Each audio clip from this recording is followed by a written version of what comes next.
Le terme agroécologie est aujourd'hui certainement un peu trop galvaudé, mais pourtant il reflète une réalité.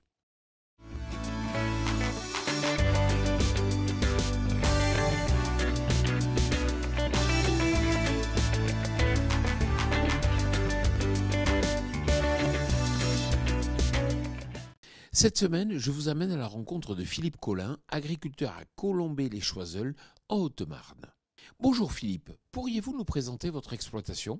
Alors, c'est une exploitation en polyculture élevage, 300 hectares, environ moitié en herbe, moitié en culture, en bio, un méthaniseur depuis 2010, une station carburant, où il y a une petite partie de biogaz en carburant pour une flotte captive, et depuis un an, un outil de transformation collectif sur 4000 hectares en bio, huile et farine.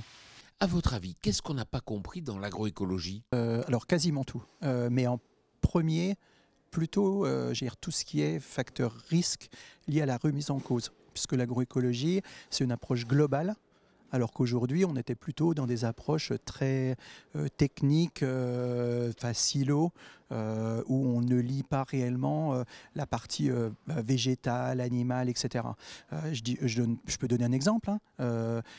Un monoculteur de maïs qui va faire du blé, c'est déjà une prise de risque agroécologique.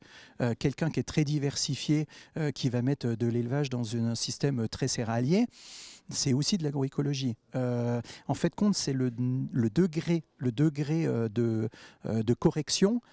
Il peut être très petit et très gros. Et tout ça, c'est de l'agroécologie. Et en fin de compte, c'est comment on caractérise ça au sein d'une agriculture globale. Le terme agroécologie est-il à votre avis trop galvaudé ?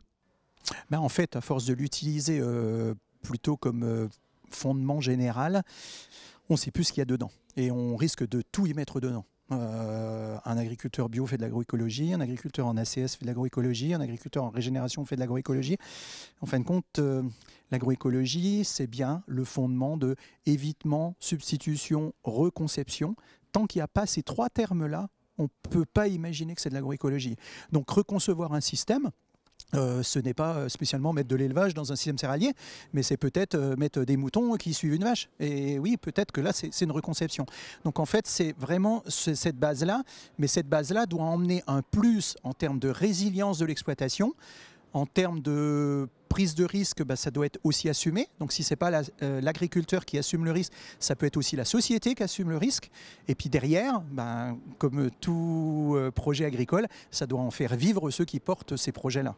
Merci Philippe. Quant à moi, je vous retrouve la semaine prochaine sur TV Agri pour un nouveau regard porté sur l'agroécologie. Bonne semaine à toutes et à tous.